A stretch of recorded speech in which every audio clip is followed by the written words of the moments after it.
दोस्तों, कैसे हैं आप सब। मैं पूजा कश्यप स्वागत करती हूं आप सबका सर्वोदय आईएएस के यूट्यूब चैनल पर, जहां हम हर रोज द हिंदू न्यूज़पेपर का एक इन डेप्थ एनालिसिस प्रेजेंट करते हैं। शुरुआत करते हैं आज की सबसे पहली न्यूज़ से। तो पहला न्यूज़ है हमारा, joint parliamentary panel formed to examine the Waqf amendment bill, जो कि अभी पास किया गया है।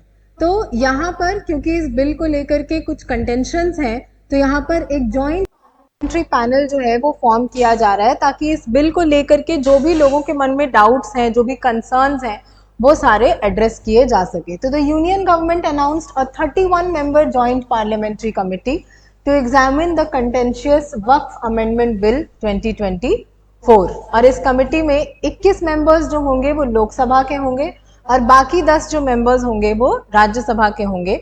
और जो रिपोर्ट सबमिट होगी वो लोकसभा को होगी last day of the first week of the next parliamentary session. The motion for the formation of committee was moved by the Lok Sabha in the Lok Sabha by Minister of Parliamentary Affairs Kiren Rijiju, who also holds the minority affairs portfolio. क्योंकि ये minority affairs portfolio भी hold करते हैं, तो इनका एक बहुत बड़ा स्टेक होल्डिंग है इस बिल में। इस बिल का क्या इम्प्लीकेशंस वगैरह होगा, क्योंकि ये जो वक्फ अमेंडमेंट बिल है, वक्फ बोर्ड अमेंडमेंट बिल है, इसका जो असर पड़ेगा, वो इसके जो प्रोविजंस हैं उसका जो असर पड़ेगा वो यहाँ माइनॉरिटीज पे पड़ेगा, यानी मुस्लिम्स पे पड़ेगा।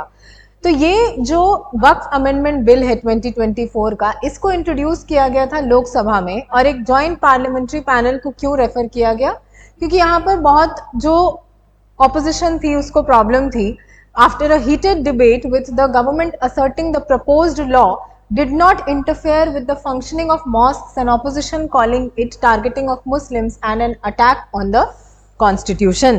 क्योंकि हमारा कॉन्स्टिट्यूशन जो है वो right to freedom of religion हमें देता है। Right to freedom of religion article 25 से लेकर के 28 के बीच में कौन सा रिलीजन, कौन सा फेथ हमें फॉलो करना है, क्या हमारा वर्शिप होगा, इस सब का जो फ्रीडम है वो हमें दिया गया है। तो इसलिए यहाँ पर अगर ये जो बिल है, तो ऑपोजिशन के हिसाब से ये जो बिल है वो मुस्लिम्स को टारगेट कर रहा है और उनको जो इक्वल राइट्स मिले हैं उसके खिलाफ है, इसीलिए ये हमारे कॉन्स्टिट्यूशन के अगेंस्ट है। तो Lok Sabha speaker Om Birla informed to the house that he would constitute the joint panel after consulting with the leaders of all the parties. कि कौन कौन से मेंबर्स होंगे इसमें, कितने ऑपोजिशन के होंगे, कितने रूलिंग पार्टी के होंगे, ये सारा कुछ डिसाइड किया जाएगा आफ्टर कंसल्टेशन। अब आ जाते हैं हमारे आज के एडिटोरियल्स पर, जिसमें पहला है refugee rights, the gendered nature of displacement. तो यहाँ बात हो रही है कि जो रेफ्यूजीज, अब देखिए अभी बांग्लादेश में जो क्राइसिस हो रहा है उसकी वजह से ना जाने कितने रेफ्यूजीज जो हैं वो भाग करके इंडिया में आ रहे हैं, क्योंकि वहाँ की जो पॉलिटिकल सिचुएशन है वो बहुत ज़्यादा खराब हो चुकी है। सिमिलर केस हमने म्यांमार में भी देखा था, सिमिलर केस पाकिस्तान में, अफगानिस्तान में, इन सब जगहों पे देखने को मिलती है।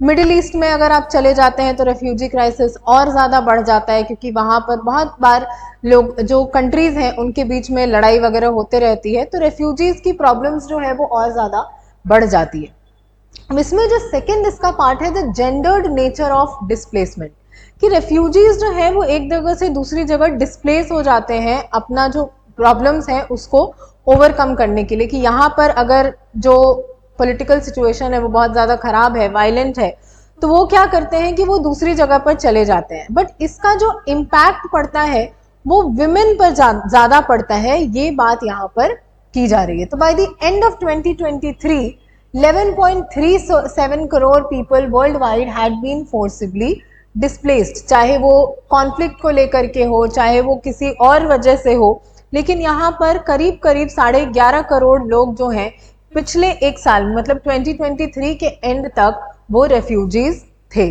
This includes 3.76 crore refugees with the number expected to rise significantly due to ongoing global conflicts like the Israel Hamas war, Ukraine Russia conflict and the Rohingya crisis. तो अब देखिए यहाँ पर लिखा है कि ये जो पॉलिटिकल कॉन्फ्लिक्ट्स हैं उस वजह से यहाँ पर 3.76 करोड़ रेफ्यूजीज जो हैं वो कम से कम बने हैं। तो रेफ्यूजीज और किन कारणों से बनते हैं? तो कोई डिजास्टर हो गया, फॉर एग्जाम्पल कहीं पे अर्थक्वेक आ गया, तो जो भी सिचुएशन थी, जो भी वो जगह था, वो बिल्कुल खत्म हो गया, तो उनको अब एक नए सिरे पर जाना पड़ता है, नए जगह पे नए सिरे से सब कुछ शुरू करना पड़ता है। उसके बाद या तो क्लाइमेट चेंज की वजह से कहीं का जो टेम्परेचर है वो बहुत ज़्यादा बढ़ गया, तो वहाँ से भी लोग जो हैं वो डिस्प्लेस करते हैं। तो अलग अलग कारणों से लोग जो हैं वो रेफ्यूजीज बन जाते हैं। लेकिन उनमें से अगर हम बात करें कि वॉर की वजह से या ग्लोबल कॉन्फ्लिक्ट्स की वजह से कितने रेफ्यूजीज बने हैं, तो 3.76 करोड़। तो नेक्स्ट यहाँ बात हो रही है जेंडर्ड नेचर ऑफ डिस्प्लेसमेंट। तो क्या है जेंडर्ड नेचर ऑफ डिस्प्लेसमेंट? तो women and girls comprise 46% of the displaced population registered with the UNHCR. women जो है, women और girls, वो डिस्प्लेस्ड पॉपुलेशन की अगर हम बात करें तो जो United Nations high commission on refugees है उसका 46% जो लोग हैं वो women and girls हैं. Women refugees are often disproportionately burdened, being primarily responsible for both the children and the elderly. They face unique challenges including gendered violence and caregiving responsibilities which severely impact their physical and mental well-being. कि जो challenges इन्हें face करने पड़ते हैं उसका जो असर है, फॉर एग्जाम्पल चाहे वो डिस्प्लेस हो गई हो, चाहे वो रेफ्यूजीज बन गई हो, जो भी हो, उनको अपने बच्चों की देखभाल करनी पड़ती है, उनको जो लोग घर में बड़े बुजुर्ग हैं उनकी देखभाल करनी पड़ती है, घर को जो संभालने की रिस्पॉन्सिबिलिटी होती है वो उनके ऊपर होती है। तो कहीं ना कहीं इनका जो रिस्पॉन्सिबिलिटी सिचुएशन है वो ज़्यादा खराब होता है कंपेयर्ड टू इनका जो इनके मेल काउंटर पार्ट्स होते हैं वो, क्योंकि इनके जो चैलेंजेस होते हैं वो यूनिक होते हैं। तो क्या चैलेंजेस होते हैं इनके? तो displaced women endure a multitude of stressors such as separation from family, hardships of camp life, breakdown of social networks and reduced access to community resources. कई बार आपने मूवीज वगैरह में देखा होगा, दिखाया जाता है कि ऐसे जो कैंप्स वगैरह होते हैं, रेफ्यूजी कैंप्स वगैरह, वहाँ पे विमेन के साथ जो हैरेसमेंट है वो भी किया जाता है, उनको सही तरीके से ट्रीट नहीं किया जाता है। तो यहाँ पर और प्लस उनका जो सोशल नेटवर्क होता है वो भी टूट जाता है, तो इस वजह से भी उनके मेंटल जो परेशानी होती है वो उनको झेलनी पड़ती है। उसके बाद कम्युनिटी रिसोर्सेज का जो एक्सेस था वो भी उनके लिए खत्म हो जाता है। तो these factors contribute to prolonged conflict, exposure to gender based violence and significant mental health issues like PTSD and depression. The lack of access to post traumatic stress disorder को हम PTSD बोलते हैं, और डिप्रेशन ऐसी चीजें इन औरतों को face करनी पड़ती हैं। The lack of access to essential services including psychological, psychosocial support exacerbates their vulnerabilities. कि जो essential services हैं जैसे खाना, पानी, ये सारी चीजें, घर, ये इनको नहीं मिलता है, प्लस साइकोसोशल सपोर्ट भी नहीं मिलता है, तो इनकी जो वल्नरेबिलिटीज हैं वो और ज़्यादा बढ़ जाती हैं।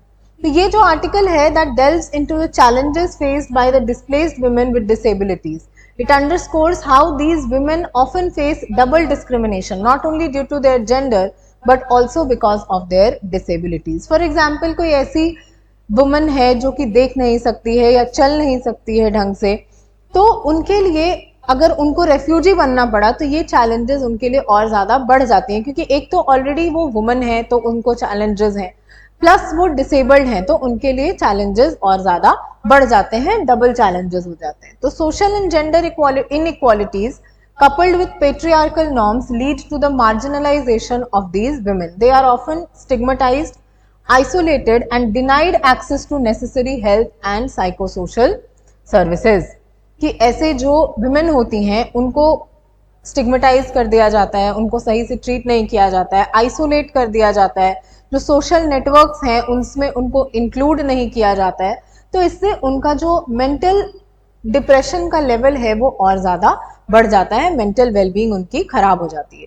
तो अगर हम इंडिया की रेफ्यूजी पॉलिसीज़ की बात करें तो while India has enacted laws like Rights of Persons with Disabilities Act 2016, which aligns with international norms like UN Convention on the Rights of Persons with Disabilities, the implementation remains inadequate. हमने ये एक बार एक article में भी discuss किया था, एक editorial में भी, कि भले ही हमारे पास जो डिसेबल्ड पर्सन्स हैं उनके लिए एक बहुत अच्छा लॉ है, अगर आप उसको ढंग से उसके प्रोविजंस को पढ़ेंगे तो लगेगा कि हाँ इसमें लगभग सारी चीज़ें कवर की गई हैं, बट आज भी जो हमारा उसका इम्प्लीमेंटेशन है वो इतना खराब है कि उनका जो लेवल ऑफ इंक्लूजन उनका सोसाइटी में होना चाहिए था डिफरेंटली एबल्ड लोगों का, वो यहाँ पर नहीं होता है। तो displaced women with disabilities are particularly neglected, with the state's mechanisms failing to fully protect their rights or ensure their inclusion in rehabilitation and support services। कि यहाँ पर हमें इंश्योर करना होगा कि स्टेट की मैकेनिज्म्स ऐसी हों कि ये जो लोग हैं, स्पेशली जो विमेन जो डिसेबल्ड हैं और रेफ्यूजीज हैं, वो सोशल सर्विसेज से एक्सक्लूड ना हो। Despite ratifying the UNCRPD and having domestic laws in place, India has yet to establish unified framework for refugee protection. There is a need for urgent reforms to address these gaps, ensuring that refugee women, especially with those with disabilities, receive adequate support and rights protection. तो क्या recommendations हैं जो यहाँ author दे रहे हैं? तो सबसे पहला कि अगर हमें इंटरनेशनल ऑब्लिगेशंस को फुलफिल करना है तो हमें एक क्लियर लीगल फ्रेमवर्क चाहिए रेफ्यूजीज के लिए, जो कि ये जो लीगल फ्रेमवर्क होगा उसको प्रायोरिटाइज करना चाहिए rights and needs of women, particularly those with disabilities. कि जो विमेन की राइट्स और नीड्स हैं उसे हमें प्रायोरिटाइज करना चाहिए, स्पेशली उन विमेन की जो कि डिसेबिलिटीज के साथ हैं। There is also a need for empowerment of vulnerable population, including through better implementation of existing laws and more inclusive policies। क्योंकि हमारे जो गवर्नमेंट का मोटो है वो है सबका साथ सबका विकास। तो अगर हमें सबका साथ चाहिए, इंक्लूसिव ग्रोथ चाहिए, तो उसके लिए हमें हर एक तबके को इंक्लूड करने की ज़रूरत है, जिसका एक बहुत इंपॉर्टेंट पार्ट है रेफ्यूजीज। रेफ्यूजीज में भी विमेन और विमेन में भी वो जो कि डिसेबल्ड हैं, जिनके की एक्सक्लूड होने के चांसेस सबसे ज़्यादा हैं। तो उन वल्नरेबल पॉपुलेशंस को हमें आइडेंटिफाई करके उनको इंक्लूड करना होगा। तो ये किसी भी पॉलिसी के लिए आप देख लीजिए, चाहे वो रेफ्यूजीज के लिए हो, चाहे वो डिसेबल्ड के लिए हो, चाहे वो जो लोग लोअर इनकम ग्रुप से आते हैं उनके लिए हो, बट हर एक ग्रुप में हमें जो एक्स्ट्रा वल्नरेबल लॉट है उसको आइडेंटिफाई करके और उनको इंक्लूड करने की कोशिश करनी चाहिए। नेक्स्ट जो आर्टिकल है हमारा वो है census and the impact of its delay. कि अभी जो हमारा यहाँ पर कोई सेंसस नहीं हो रहा है, 2021 में ही जो हमारा सेंसस था वो स्केड्यूल्ड था, और अभी 2024 जो है उसका अगस्त महीना आ चुका है, बट अभी तक सेंसस होने की कोई जिक्र नहीं है, और आने वाले सालों में भी सेंसस का कोई जिक्र नहीं हो रहा है कि कब करवाया जाएगा। तो इसका जो इम्पैक्ट है वो हमारे ऊपर बहुत ज़्यादा, बहुत नेगेटिव हो रहा है। तो Indian decadal census has been delayed by more than 3 years, क्योंकि 2021 में था और 2024 आ चुका है। Despite discussions about the alternative methods for counting the population, such alternatives cannot replace the comprehensive data provided by the center। कि आप अगर बोलेंगे कि हम सर्वे करा लेंगे या हम सोशियो इकोनॉमिक सर्वे करा लेंगे या कुछ और करा लेंगे, तो उससे जो डेटा कलेक्ट होगा वो सेंसस के जितना रिलायबल नहीं होगा। जो अमाउंट ऑफ डेटा बल्क में जो सेंसस कलेक्ट करता है वो यहाँ पर बाकी सब नहीं कर पाएंगे। तो सेंसस का क्या इंपॉर्टेंस है? तो census is not merely about counting the population. It gathers a wide range of data including locational, familial and individual information। ऐसा नहीं है कि सिर्फ हेड काउंट उसमें होता है कि 1 2 3 4 5 6 7 8 9 10 इतने लोग यहाँ पर इस कंट्री में रहते हैं। सेंसस का और भी इंपॉर्टेंट है, कौन से लोग किस जगह पे रहते हैं, फिर उसको कंपेयर किया जाता है कि पहले यहाँ की पॉपुलेशन कितनी थी, अब कितनी है, उसके क्या कारण हो सकते हैं, लोगों के फैमिलियल रिलेशंस उसमें बताए जाते हैं, उसके बाद उनके इंडिविजुअल के बारे में भी इंफॉर्मेशन जो है वो उसमें दिया जाता है। तो बियॉन्ड पॉपुलेशन काउंटिंग इसके और भी इम्पोर्टेंस है। So this data is essential for understanding the dynamics of the population, such as changes in family structures, education levels, employment and their impact on the impact of COVID-19। कि कोविड-19 के बाद कैसे ये जो फैमिली स्ट्रक्चर्स हैं, income levels हैं, employment levels हैं, ये चेंज हुए हैं, इस बात को हमें समझने की ज़रूरत पड़ेगी। और वो जो डेटा वो एनालिसिस के लिए हमें कहाँ से मिलेगा? तो सेंसस से मिलेगा। इसीलिए जो सेंसस है उसका इतना ज़्यादा डिमांड जो है वो किया जा रहा है, क्योंकि बिना सेंसस के प्रॉपर पॉलिसी मेकिंग नहीं हो सकती। आप खुद सोचिए कि 10 12 साल पहले का डेटा यूज करके अब प्रेजेंट में जो पॉलिसीज हैं वो बना रहे हैं। और ये जो प्रेजेंट सिचुएशन है, प्रेजेंट जो हमारा टाइम है, वो एक ट्रांसफॉर्मेटिव टाइम है कि हम बहुत सारी नई टेक्नोलॉजीज से इंट्रोड्यूस हो रहे हैं, चाहे वो एआई हो, बायोटेक्नोलॉजी हो, नए तरीके के फ्यूल्स हो। तो इन सब नई टेक्नोलॉजीज का जो इम्पैक्ट है वो पॉपुलेशन पे भी पड़ रहा है। तो इन इम्पैक्ट्स को स्टडी करने के लिए, एनालाइज करने के लिए बहुत जरूरी है कि एक रिलायबल पॉपुलेशन डेटा हमें मिले। तो absence of census affects the reliability of large scale surveys such as the national family health survey and the periodic labour force survey which are dependent on the census framework. कि अब आप national family health survey release कर देते हैं या PLFS release कर देते हैं जो कि पीरियोडिक लेबर फोर्स सर्वे है, बट उसका भी जो कनेक्शन है, वो भी जो मेजर उसका ग्राउंड डेटा है वो सेंसस से ही मिलता है। और अगर ये डेटा जो है हमारा वो प्रेजेंट का होगा 2024 का और सेंसस का डेटा 2011 का होगा, तो ये बहुत ज्यादा दिक्कत क्रिएट कर सकता है। तो अगर डिलेड सेंसस की हम बात करें तो उसका क्या क्या इम्पैक्ट हो सकता है। तो the delay in census has far reaching consequences. It affects the understanding of the demographic changes such as demographic dividend and undermines the evaluation of government schemes and program। क्योंकि आप बोल रहे हैं कि आपके देश में 50 या 5 करोड़ लोग जो हैं वो गरीब हैं। कैसे? तो 2011 सेंसस के हिसाब से। और हम मान लेते हैं कि ये 5 करोड़ लोग 2024 में बढ़ करके 7 करोड़ हो गए हैं। बट क्योंकि आपके पास डेटा जो है वो इसी 5 करोड़ लोगों का है अकॉर्डिंग टू द 2011 सेंसस, तो इसमें से जो बाकी के 2 करोड़ लोग हैं वो एक्सक्लूड हो जाते हैं। तो जो पॉलिसी का एक्चुअल इम्प्लीकेशन है, जो एक्चुअल बेनिफिट वो क्रिएट करना चाहता है, वो यहाँ पर नहीं हो पाता है। तो without accurate population data it becomes challenging to monitor the progress towards SDGs and ensure that policies are effectively addressing the needs of the population। क्योंकि जब पता ही नहीं होगा कि कितने पॉपुलेशन तक ये रिसोर्सेज पहुंचाने हैं, तो ये कैसे पता कर सकते हैं कि वो रिसोर्सेज पहुंचे कि नहीं पहुंचे। फॉर एग्जाम्पल मेरे हिसाब से 10 लोग हैं जिनको हमें रिसोर्सेज देने हैं, तो उन तक मैंने रिसोर्सेज पहुंचा दिए और मेरे ये जो डेटा मेरे पास 10 लोगों का है ये 2011 के सेंसस के हिसाब से है।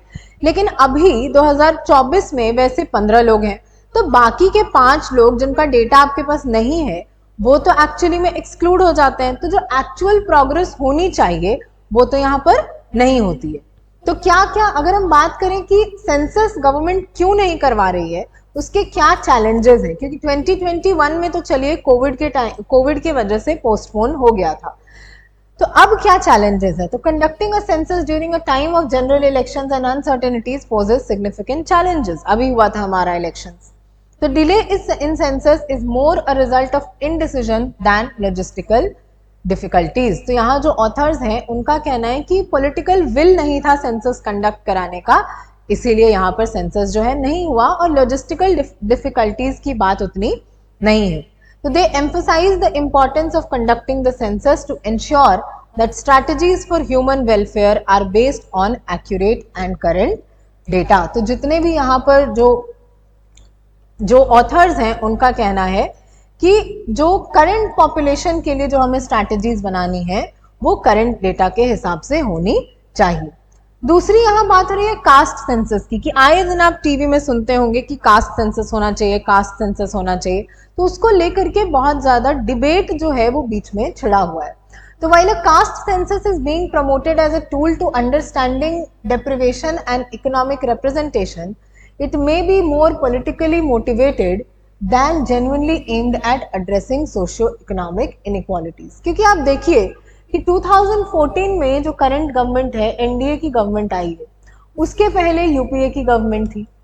तो 2014 के पहले करीब करीब आप मान लीजिए कि बहुत सालों से ही यूपीए की गवर्नमेंट थी। अगर हम अटल बिहारी वाजपेयी का एरा एक्सक्लूड कर दें तो यूपीए का एरा बहुत ज्यादा था। तो अगर आपको ये कास्ट सेंसस करवाना ही था, और अगर ये कास्ट सेंसस जो है वो एक मैजिक बॉन्ड की तरह है कि ऐसे घुमाने से और उसके वजह से सारे जो दुख हैं, तकलीफ हैं जो लोअर कास्ट के लोगों के या कम जो लोग जिनके पास कम रिसोर्सेज हैं उनके, वो सब दूर हो जाएंगे, तो इतने टाइम में ये कराया क्यों नहीं? तो ये दिखाता है कि कास्ट सेंसस का जो डिमांड है वो रादर देन इस चीज के कि लोगों के नीड्स को एड्रेस करने से ज्यादा वो पॉलिटिकली मोटिवेटेड है. So the history of census exercises indicates that caste auditing was initially part of the census but was discontinued, and its reintroduction may not be the solution for addressing caste based disparities. Next यहाँ बात हो रही है कि अभी एक urgent need है हमें census conduct कराने की. क्यों भाई? तो in the absence of reliable census data, assessments or any assessment of population trends and impact of government policies will be flawed. The lack of proper denominator in evaluating programs will lead to misleading conclusions, ultimately hindering governance and progress. और यहाँ पे scientific community का बहुत बड़ा role है. तो कैसे? तो वो लोग परस्यू कर सकते हैं गवर्नमेंट को कि बाकी के जो सर्वेज और इनके सब्सटीट्यूट्स पर, सेंसस के सब्सटीट्यूट्स पर हम रिलाई करने की कोशिश कर रहे हैं, वो जरूरी नहीं है, वो इम्पैक्टफुल नहीं है और उसका उतना काम नहीं हो रहा है. तो relying on surveys and administrative statistics as substitutes for the census is insufficient. They warn that the longer the delay continues, the more challenging it will become to rectify the resulting gaps in data and understanding of the population's needs. कि जो population की needs हैं, जितना ज़्यादा ये delay होता जाएगा हमारा census, उतना ज़्यादा मुश्किल होते जाएगा population की needs को समझना, क्योंकि वो एक comparative data होता है. अगर ऐसा हो कि 2011 के बाद अब सीधा 2031 में census होगा, तो 2011 से 2031 में 2 डेकेड्स बीत जाएंगे और 2 डेकेड्स में दुनिया जो है वो पूरी तरीके से पलट सकती है. तो इसीलिए बहुत ज़्यादा ज़रूरी है कि यहाँ पर हम जितनी जल्दी हो सके जो हमारा सेंसस का एक्सरसाइज है उसको कंप्लीट कर सकें, ताकि जो वैलिड इनपुट्स है वो हमें मिल सके और उसका रिजल्ट हमें पॉलिसी मेकिंग में दिखे. तो दैट्स ऑल फॉर टुडे. अगर आपको इस लेक्चर का PDF चाहिए तो आप सर्वोदय IAS के टेलीग्राम चैनल से उसको डाउनलोड कर सकते हैं, जिसका लिंक आपको नीचे डिस्क्रिप्शन में मिल जाएगा. Thank you. जय हिंद.